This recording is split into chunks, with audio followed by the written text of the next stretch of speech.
Next on CTN News. We'll never really know what his motive was. A Coon Rapids man dies after being hit by an oncoming train. What investigators are saying coming up. Plus, local hospital workers end their protest with an agreement made for better staffing and safety. But first, the city did not allow breweries and distilleries in downtown. A Coon Rapids family lobbies to city officials to start a unique business in downtown Anoka. That tops CTN News this Friday, April 3rd, 2015. Thanks for joining us. Steve Erickson is off today. A change in city ordinance could have beer drinkers flocking to Anoka. The city now allows tap rooms downtown, and at least one is already moving in this summer. CTN's Joe Nelson found out how a Coon Rapids family helped Anoka change the law, and he gives us a taste of what to expect this summer. Start with a recipe and a book and brew your first batch. At age 21, when some are trying their first beer, Coon Rapids native Jesse Hoff decided to make his own. The first batch just turned out phenomenal, and I was just instantly into brewing at that point. He then wanted to give others a taste. All of his friends and our family just absolutely love it. And so when he came to me and we decided that we were going to go into business together, I said, hold up, I need to try your beer. So he brought some over and it was awesome. Jesse, along with his sister Ashley Hoff as sales and marketing director, came up with a business plan. Each week that you come in, you'll be able to see a new beer on the tap. Our thing is 10K brewing, nice beer, nice people, because we are really based off of our Minnesota values of the Minnesota nice. They hope to open up shop in downtown Anoka, but a ban on breweries kept taps dry. Microbreweries and tap rooms weren't allowed in downtown. The Hoffs, along with city planner Crystal Palman, presented an amendment to the city ordinance allowing breweries downtown, but required a tap room to keep up a social atmosphere and limits on how much beer can be made to keep truck traffic down. The city council saw the benefits and approved the changes. We were so relieved that we got that approval. This whole area will be a 30-foot long bar. It's part of a tourism attraction and bringing folks that don't live in Anoka, as well as folks who live in Anoka, to the downtown to support the local economy. Now remodeling their 130-year-old space on 2nd Avenue, 10K Brewing hopes to fit into its historic neighborhood while making history of its own as the first brewery downtown. I just want people to know that if you're not a huge beer connoisseur, if you're maybe afraid to try something, just come in, because we're going to have something for everybody. 10K Brewing plans to feature live entertainment and hopes to open its doors in July. It's offering beer and merchandise to those who contribute to its Kickstarter campaign. For more information, go to our website at ctnstudios.com. Steve and Karen? what a great investment they're making for that. Yeah, seems like a good idea. That's fun. Thank you so much. Lightning is being blamed for a grass fire that broke out Wednesday near a power station. 6 firefighters were called out to 111th Avenue and Creek Meadow Drive for a fire that spread more than 50 feet just after 2 p.m. on Wednesday. Firefighters were able to keep the flames from spreading any further and were on scene for an hour. There were no structure damages or injuries, but the fire department is warning the public about the dangers of the dry conditions we've seen, asking people to be cautious with any types of burning. A Burnsville man convicted of kidnapping and sexually assaulting 2 Andover teens he met online has been sentenced to prison. On Wednesday, 23-year-old Casey Chin was sentenced to 11 years in prison after he pled guilty to 2 counts of kidnapping and 2 counts of criminal sexual conduct. Back in September, 2 13-year-old girls disappeared and were discovered the next morning at the Chin home, which he shares with his parents in Burnsville. Chin, who was a youth coach, told investigators he met the girls on the website Omegle and had agreed to pick them up near their homes in Andover. He was credited for the 6 months he had already served in jail and could be eligible for parole in 7 years. Police are investigating the death of a Coon Rapids man after he was hit by a train near Hanson Boulevard. Sunday, officers were called to the crossing about 1:30 p.m.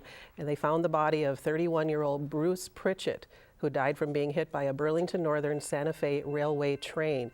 Investigators from the Anoka County Sheriff's Office suspect it may have been a suicide and hope people in the area will learn to keep a safe distance and seek help before taking such actions. Railroad crossings are a very dangerous place. Unfortunately in Anoka County, every so often we'll have a train fatality, and Usually they're accidental and very preventable if people, give a railroad crossing the kind of respect it deserves. Railroad staff reported seeing him move onto the track shortly before the train approached. The wait at train crossings could now be a little longer, but that delay could save lives. Trains carrying oil while coming through the Twin Cities are slowing down to prevent possible explosions. BNSF says it reduced its speed from 40 to 35 miles per hour when going through cities of more than 100,000 people. The company says it's also looking for rail defects more often near waterways and will remove rail cars earlier when they show flaws. New health rankings put Anoka County closely in line with state averages, but in several areas it's falling behind. 1 out of 87 counties, Anoka County is ranked 67th in quality of life and 48th in health outcomes. One factor that's lagging behind the state average is the number of primary care physicians and dentists per resident. But the county did show some improvement from a year ago with 16 fewer violent crimes and 6 fewer preventable hospital stays. County health staff say these numbers don't often reflect trends from year to year. We know that there's improvements that we can make both individually and as a community as a whole for Anoka County. And so we look at all different assessments and surveys and methods to make determinations and plans of how to move forward within the community and with our partners. The study was done by the University of Wisconsin and the Robert Wood Johnson Foundation. Allina Health has reached an agreement with its union workers 1 week after protesters picketed outside hospitals. Last week, hundreds of hospital workers held informational pickets at hospitals, including Mercy in Coon Rapids. Licensed practical nurses, service and maintenance workers, along with technical workers, have been working without a new contract since the beginning of March. They said they were concerned about staffing levels and worker safety. The two sides reached a tentative agreement this week, with Allina saying it was positive for both sides, allowing union employees to retain market-leading wages and benefits. The union SEIU declined to comment until a vote is passed next week. Construction at an area elementary school is being delayed and could keep new classrooms from opening on time. A bid to do the construction for classrooms at Johnsville Elementary in Blaine was contested, saying the winning bidder didn't follow a new law properly. To correct the issue and be fair to other bidders, the district reopened bidding, which delayed construction by 6 weeks. The project will no longer include air conditioning upgrades, and backup plans are being made if construction isn't completed by the start of the school year this fall. While conditions remain to be dry, streets throughout Coon Rapids are about to get splashed. Hydrant flushing is set to begin on Monday to improve water quality and to maintain operations. City operators will open about 1/3 of all the hydrants to remove deposits of sediment. They also check and repair parts that need work. The city says this could make water in homes discolored. The water is still safe to use, but doing laundry with the discolored water is not recommended. Still to come on CTN News, a Coon Rapids Girl Scout needs the public's help to become a national champion. And find out why little ones are making their way to Culver's this weekend, and it's not for ice cream. Also ahead, how Anoka County is looking to reward recyclers this spring. Well, last year we had snow in April. This year, obviously it's a nice spring. We're clear. We can get out there playing earlier. And the warm weather means golfers are hitting the links much sooner than normal. Hear how local courses survived and which are open coming up. CTN News. Steve Erickson, Karen Savanich, your local edge. Oh, hi. I'm TV's Howie Shapiro. And when I'm not announcing CTN sports broadcasts with my sidekick Joe Yen, I'm watching all the other great programs on the CTN Studios YouTube page. There's news stories, great local events, and even full games. You can even watch on any smart device with a YouTube app. Whether that's your phone or a tablet, you can watch CTN's great programming wherever and whenever you want. You can even watch CTN's event coverage live. So no matter where you are, you can share in all the excitement. CTN Studios, building community through cable.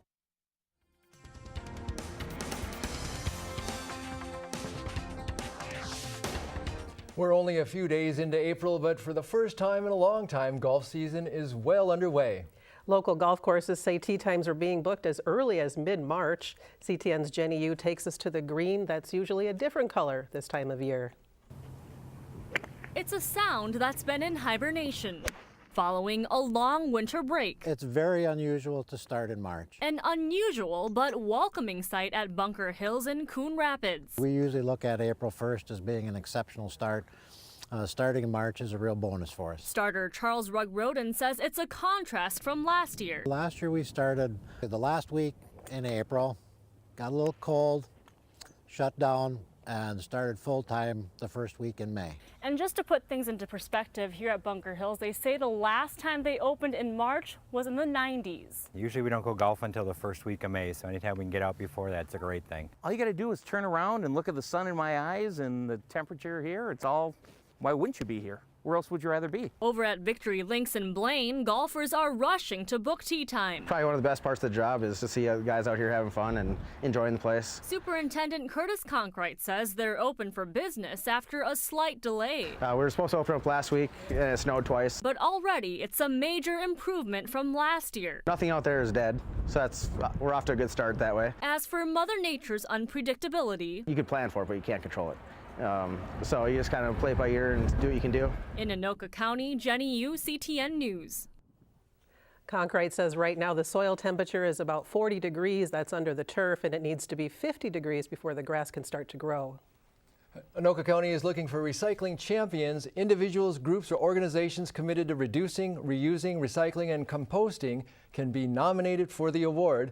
Winners will be acknowledged with a certificate of appreciation at a recycling recognition ceremony in June.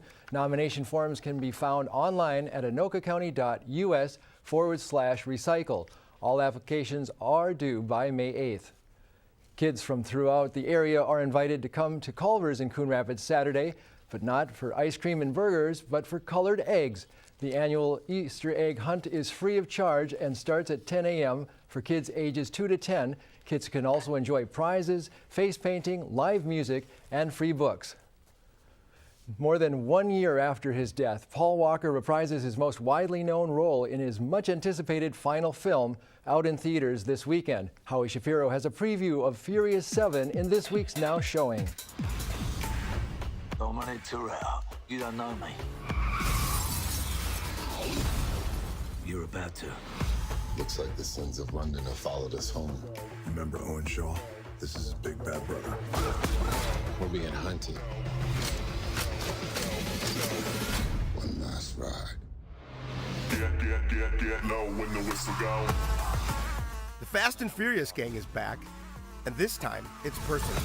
This is a world that doesn't play by your rules.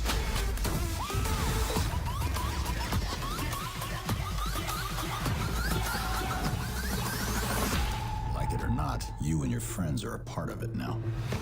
I don't have friends. I got family. I'm Howie Shapiro, and that's what's showing. Thank you, Howie. And finally, a Coon Rapids Girl Scout is hoping to make her sweet dreams come true. 8-year-old Natalie Berg is a national finalist in a competition to create a new dessert using Girl Scout cookies. Her recipe, called Coconut Chocolate Chantilly Pie, was put to the test and qualified in a national competition among 15 other finalists. The contest is now put to an online vote, with the winner getting a trip to New York and a $500 scholarship. And 4 other category winners will get $250. To vote for Natalie, go to our website at ctnstudios.com. And I said that wrong. It's chocolate coconut chantilly pie. Chocolate always comes first. I'm going to be all over that one next year when they release it. I can't wait. Vote for Natalie. And thank you for watching. Join us again next week.